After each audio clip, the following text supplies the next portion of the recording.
What's going on, my fellow Jedi and Padawans? Welcome back to another Jedi gaming video. Thank you guys so much for coming back to the channel, and if you guys are new, welcome. Thank you guys so much for the support lately. Been absolutely crazy. The community is growing like wild. If you guys haven't already joined the Discord, there will be a link down in the description for that. Nice little place to just hang out, get to know one of each other, talk about gaming, talk about memes, talk about life, talk about fashion, anything you guys want. It's a nice little open community for everybody. Love what we got going on there as well. But in today's video, I want to go over some stuff about crafting and me personally, how I feel about it. Do I think it's worth it based on our perks, based on the cost of shaping our weapons, and then having to reshape our weapons, the time, everything like that. So we're going to get into crafting and is it worth it or not. So to start off right here, we are in the Enclave where we actually craft our weapons at this nice relic here, which recently in one of the updates, we did get a pretty nice little update for our inventory that actually shows us what we have material wise for crafting here. You can see all of our different elements that we use in the process with shaping our weapons. You can pick this boy up right over here on this relic conduit side. You interact with it and you can grab it, and it is one per account. Pretty easy to follow. Now when it comes to shaping and crafting our weapons, there's a few things to talk about. When you come in, you can shape your weapon and there's a few different options, but you actually have to level up your weapon, so this comes into reshaping our weapons. So cost wise, the resonant alloys, they are pretty easy to obtain, so this in my opinion is not too hard to farm. I've been sitting at a full 80 for a while just because crafting for me doesn't really do it. But your initial one when you're shaping costs 5, and then after that it is 20 when you reshape your weapon. So once you craft that initial intrinsic perk right there, you unlock your 4 perks which you can craft. Now our first 2 slots will use neutral elements only, and as you can see they are 75. This is the same for reshaping as well. Same in the second slot, they all cost 75 of that neutral element, which once again you can see have a lot of that. Super easy to farm this. Now, in our third and fourth slot, this is where our other elements come into play because they come from our red border weapons, and then you have to use it for these perks right here. Now, this means our neutral ones right here are enhanced ones, which enhanced are definitely worth it. They add a little extra oomph to it in different ways, so worth it. But also the material wise, it is very expensive to craft 2 enhanced perks on a weapon because of the ascendant alloys are pretty rare to obtain. Every week Raul has one that you can grab for 400 legendary shards, but that is pretty expensive for the average bear who hasn't been saving them up for a while and has like 30k.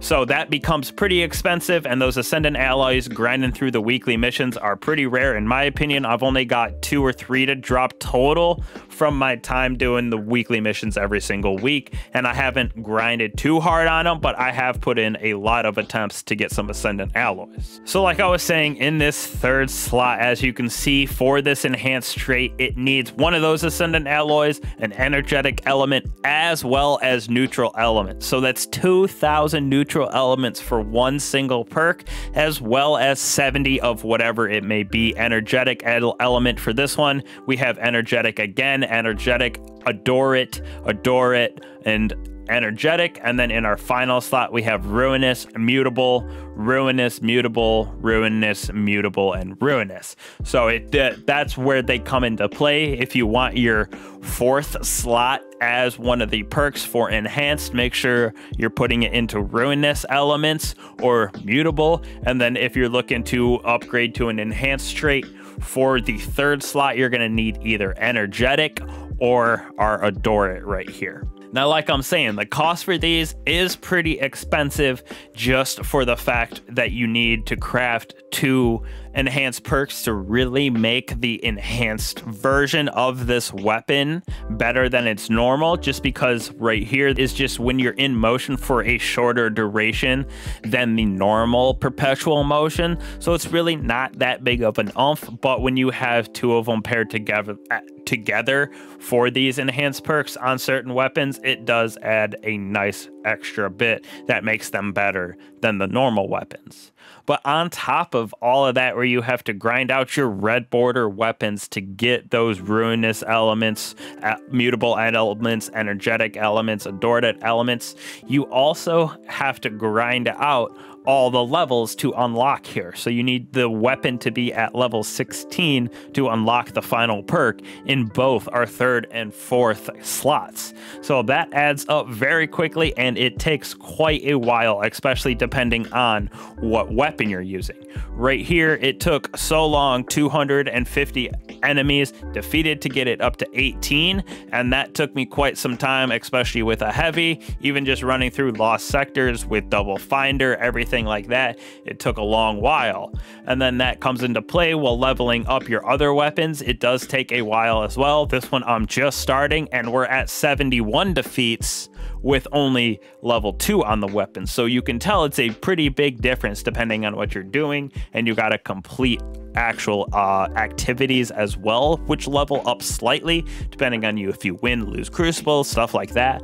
But it can take quite a while to level up weapons, so that's why right now I'm just basically running this one for that extra little bit of faster time with the auto loading and that extra velocity because of explosive light. Now for me, when you come back in and you have to reshape your weapons, one, you have to unlock all of your patterns, which can take a while because like some of the raid weapons, some of our psyops, you need 5 each of the red borders to unlock the patterns. And then you have to come in here and shape it once at the minimum level, level 1, raise it all the way up to whatever you want it, and then you come over here and reshape, which once again, just because I have this rocket on me, I can show it, but it costs extra materials to reshape, and then it just adds it up at the end. So right here, if I want to, let's say, do smart control, we'll do just update what we have and change our perks around a little bit. You can see when I go to shape the weapon, it'll kind of show up at the top that 750 that I'm using is because of all the different changes that I made